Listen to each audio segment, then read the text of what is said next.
our first battle was a 45-day battle with no clean clothes, no clean underwear, nothing hot in my stomach, a roof over our head 2 nights, getting shot at every day for $30 a month minus $9 for insurance.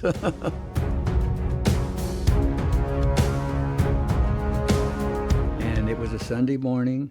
We'd had good luck fishing the day before, but nothing this Sunday. So I was up on the top playing around with the radio and heard the radio broadcast.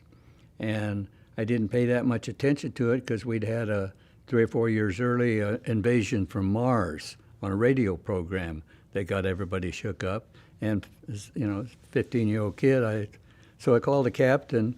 He came up and started checking different channels and talking to people, and sure enough, the war had started. So they wouldn't let us back in the harbor until dusk, just before dark. And they had submarine nets in Long Beach. So they opened the submarine nets and you could get out. And they took 2 or 3 people, I think it was 3 people off our boat that didn't have any identification. And that was the last day of sport fishing until the war was over out of Long Beach. So my job ended on that day.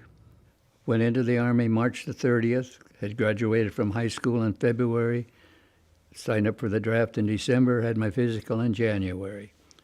Went into basic training at Camp Roberts, California, then transferred into the 97th Infantry Division. All of our training was Pacific, and when Bastogne was surrounded, the Battle of the Bulge, we were sent to Europe.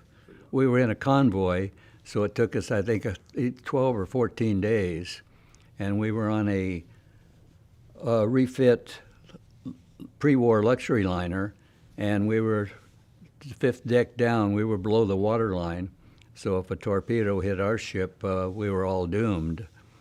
And we could go on deck for 30 minutes in the morning and 30 minutes in the afternoon, and they were stacked 5 high with our duffel bag and rifle in our bed, and they let them smoke in the hole. So it wasn't a pleasure trip, but by the time we got there, it had subsided. We didn't get in any battles at Bastogne, but we were there. And then we went on into central Germany along the Ruhr Valley, along the Rhine River, and our first battle was a 45-day battle with no clothes, new clothes, no change of underwear, no hot food in my stomach, a roof over our head 2 nights, and getting shot at every day for $30 a month minus $9 for insurance. We were initiated at Siegburg on our way to Dusseldorf, and it took us 45 days, and the Russians were coming from the other side into Dusseldorf.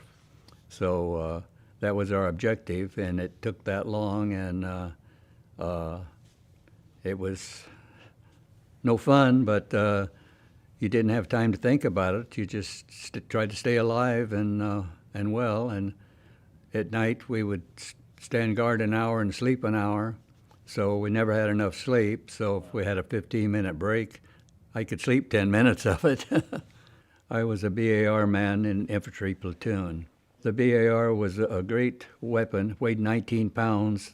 The M1 rifle I would think weighed 8 pounds, but it had the firepower of a automatic machine gun, but it only had 20-round magazines, so I carried a belt full of magazines around my belt and a bandolier over my shoulder, and I had an assistant. He did the same thing, so I had plenty of ammunition. So next to the machine guns, I was the target before the M1s.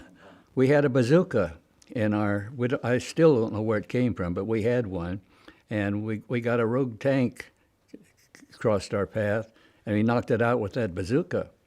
And I was the first one to the tank, and the officer come up the hatch, and he's looking down the barrel of my BAR, and he had a great-looking jacket on, fur lined. So I took his jacket, and I took his Luger. I took all the fur out of that jacket and hand-sewed it into my field jacket, a little bit at a time whenever I could. And I got hit with flak after that, but with a wool undershirt, a wool shirt, a wool sweater, my field jacket with all that fur in. It just kind of stuck in my back like if you backed into a cactus. But it did draw blood, but there was nowhere to go but stay down, so I never did get to a medic. And oddly enough, our radio man was a small-statured man, and he carried his big radio on his back and stayed with the captain. He tripped and fell, skinned his hand, and there was a medic there, so he treated it and filled out a card, got the Purple Heart. Wow. Well, we holed up in a little wooded area one night, and we had to go through a big open space for this next town to clear, and they brought up 5 tanks to lead us through this big open space. But from that point, the road had a U-turn a little ways down the road, and the Germans had that down to the inch. They knocked out those 5 tanks one by one, and our high-end brass sent us anyway, and we almost got annihilated. They wanted to get us to Dusseldorf before the Russians. If we waited a day and got some more support, it would have helped. And as we went through that open space, all hell broke loose, machine gun fire. My next step was going to be in a bomb crater, so I just dove in head first and spent the whole day in that crater until dark. They brought up some mortar smoke, and my squad leader jumped in from the other side, and we spent the day there. And me as a 19-year-old kid, I'd take my helmet off and try to see if maybe I could get a shot at them, and I could feel the fire. They sent a blast. They knew I was in there, or we were in there, and it sent a blast to the buildup of that bomb crater, so we couldn't get out until dark. And the next day we went through, but they kind of retreated then, so it wasn't that bad, but we took a big toll that day. Everybody out in the open when they opened fire with their machine guns were superior to ours. They put out 1,100 rounds a minute, and ours would put out 550. You could hear them sometimes, or that was the difference in firepower. You get a little hardened to things, and it's shoot before you're shot, and so it just becomes your way of life at the moment. You think about things, and then when things start, you don't have time to think about things. You just do what everyone else is doing.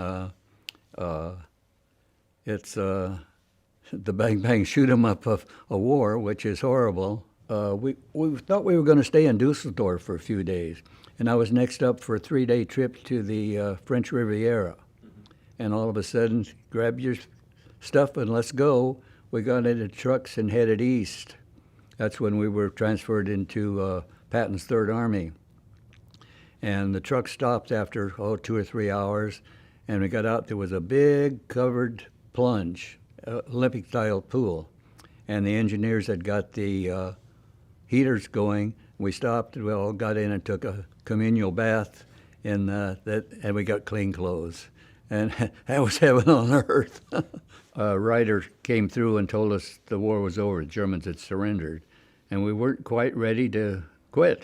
I always explain it like a football game. You got 15 seconds left, you're on the half-yard line, and you're behind 4 points, and the clock ends, the game's over. You want one more play. But then the next day it all sunk in, and we were very grateful. Well, we went back to France, and then we were told we're going to have the month of July at home, USA. And there was a long pause, and they said, however, you will be getting 6 weeks of training and onto the Pacific to the invasion of Japan. So we had that in the back of our head the month of July that we were home.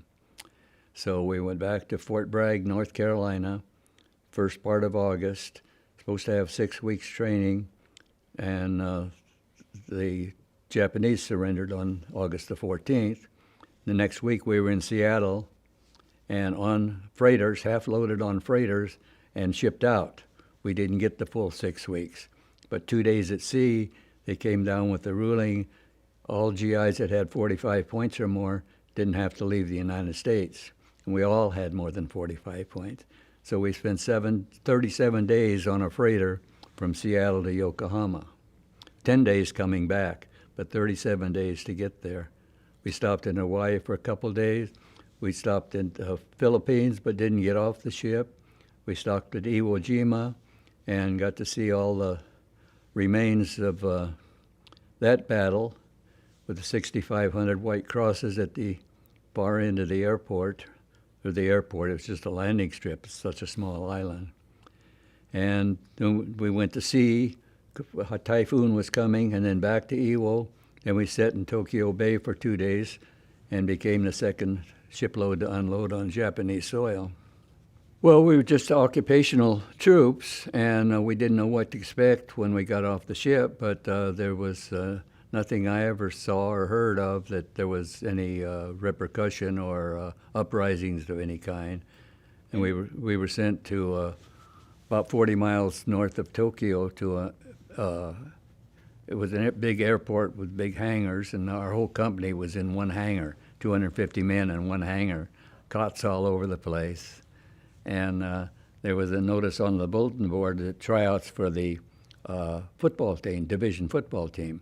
And I would have been next in line for squad leader, staff sergeant, but I thought I was a football player, so I went out for the team and made the team, so they transferred me into the MP platoon for the division.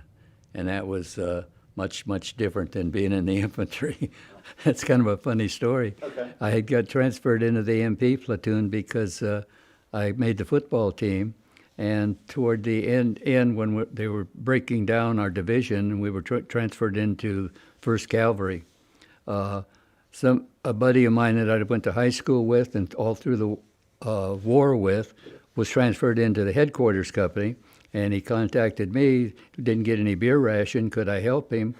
So I said, sure, I'll call down to the guardhouse. We got a lot of Japanese beer out back, so help yourself. And that was the end of it, I thought. But then I got a call from our provost marshal that the colonel had them out for inspection on Saturday morning, and they all showed up a little inebriated. And he asked where they got this beer. I gave it to him. So I got court-martialed. So I lost the stripes I had. But I said, as long as it doesn't bother holding me up from going home, I don't care. So I went in the Army as a private and exited the Army as a private. I really hope you enjoyed watching this video. Please like, share, and subscribe for more deep dives into our history. Together, we remember. Together, we learn.